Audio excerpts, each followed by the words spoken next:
And our Vincent is this incredibly rebellious, difficult child who violates all of the norms that were so important to his mother, Anna. He refuses to stay well dressed. He's constantly going out and into the fields and into the countryside and getting filthy. He skips school, plays hooky constantly. He refuses to behave properly among their social contacts. He's everything that Anna feared, and it never got better. To his dying day, he refused to become the dutiful, successful, polite, well-behaved person that Anna wanted him to be. So he grows up in the constant knowledge that he was disappointing both of his parents. And he gets sent off to work at that for his uncle, the very successful art dealer, with the expectation that, assuming he does well, he could potentially inherit the entire or a big part of this massive art dealership empire. But he kept on getting demoted, basically, and then eventually fired. It's kind of hard to understand how this guy, who was one of the greatest of artists of all time, obviously knew a lot about art, had a great eye. Why couldn't he keep a job in the art world? Well, he really couldn't make any relationships, whether professional or personal. He was argumentative. He was awkward. He lacked any form of social poise. He was difficult to be around. He couldn't keep any friends. The only romantic relationship he had were with women he paid by the encounter. He had a year-long relationship with Seen Hornick, a prostitute in The Hague, but he paid her by the day. He had several friends, but he couldn't keep them. So you put him in a work environment, and he could handle the things that didn't require any interaction, meaning that he could handle the sort of, he handled the wrapping and mailing of works of art. He could do that. He could be a sort of a petty bureaucrat.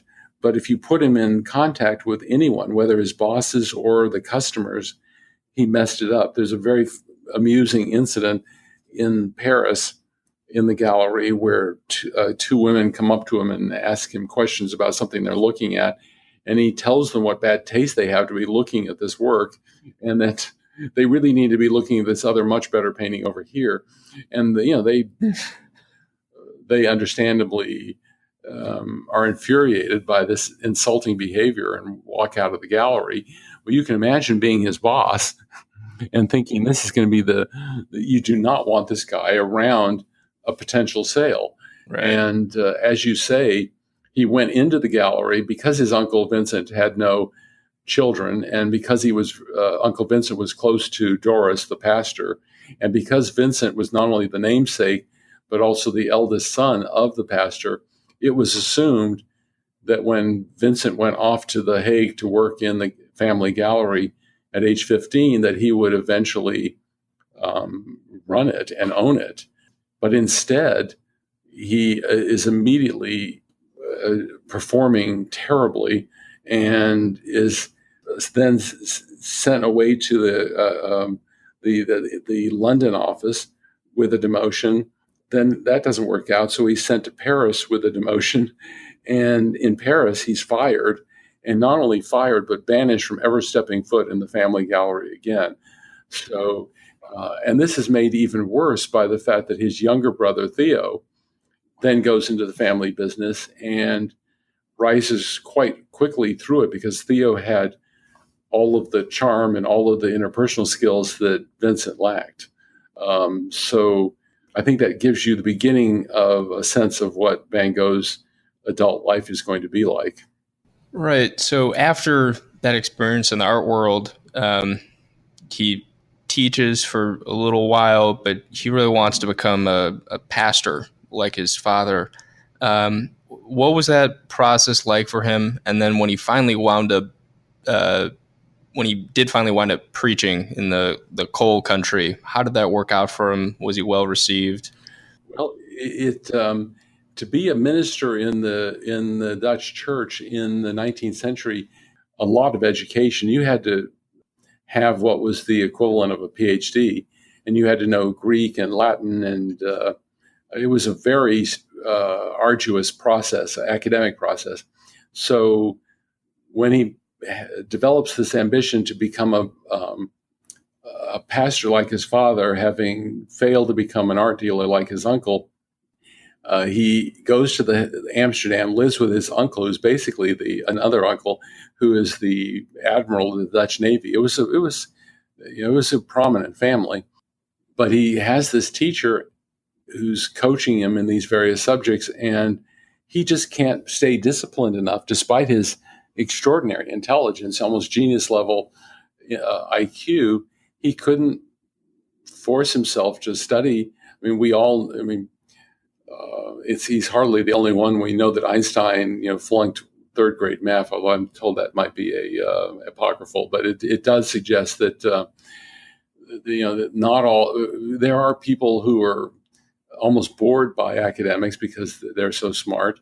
And there are also people who are just too undisciplined to study what they have to study as opposed to what they want to study. And Van Gogh, after a while, was doing so badly in Amsterdam, it was costing the family so money that they just gave up on it, at which point he decided he wanted to become a missionary because that required less academic training. And he couldn't make a go of that. He became a missionary briefly in the coal mining country, but because he failed to live up to the standards of his bosses, it's hard to imagine how badly he behaved. He went to this poor village, and he was so manic and to be honest, crazy, that he decided that he could only minister to these impoverished people if he lived more, was as poor as they were. So he started giving away his clothing. He left the farm house that he was living in to move into an unheated shed and slept on a board. And at some point started cudgeling himself with a rod he basically, as an act of penance, beat himself. He didn't bathe. And these proper Dutch bosses from the nearby town come and visit, and they order him to improve his behavior, move back into the house, dress properly, take a bath once in a while.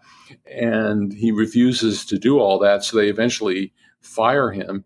And so he goes further down the ladder and becomes what's called a coal porter, which just involved handing out free Bibles to poor people. And he couldn't even do that adequately. So having failed so astonishingly in the field of art, of an art gallery, he fails utterly at every conceivable level as a minister, as a missionary, as a coal porter. And he's basically at this point left with nothing. And that's when Theo, without really knowing what he was doing and what importance it would have not only for Vincent but for art history and for world civilization, sends him some self-help books on drawing and some paper and some pencils. And all of a sudden, this new career begins.